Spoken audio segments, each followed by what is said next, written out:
మనం డెవలప్ అవుతాము, చాలా బాగుంటుంది. ఈ కార్యక్రమానికి సంధానకర్త అయిన కృష్ణయ్య గారిని చిరు సత్కారంతో సన్మానించుకుందాం మనం.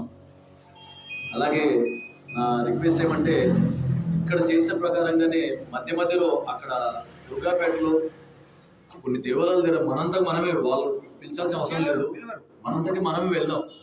ఎందుకంటే సమస్యలు అట్లా ఉన్నాయి కాబట్టి అన్ని చెప్పాను నేను ఇప్పుడు. అదే అట్లా ఉన్నాయి కాబట్టి మనంతకు మనమే వెళ్దాం.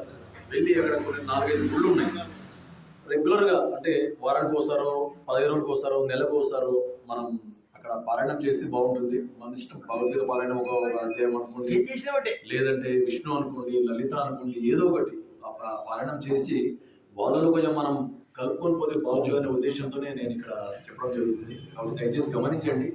ఒకసారి అనుకున్నాము, కలుద్దాం, కలిసి వెళ్ళి పారాయణం చేసి ఒక అరగంట పారాయణం చేద్దాం. వాళ్ళకి ఇన్ఫర్మేషన్ ఇస్తే వాళ్ళు రెడీగా ఉంటారు. ఎంతమందిలో రానివ్వండి, వాళ్ళు రావడంలో ఏం కాదు. కాబట్టి దయచేసి గమనిద్దాం, పాల్గొందాం. జై శ్రీరామ్. జై శ్రీరామ్.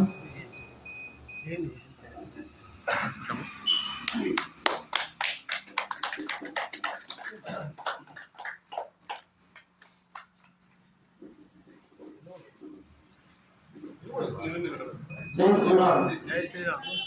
శ్రీ శ్రీ కోదండరామ స్వామి భక్తి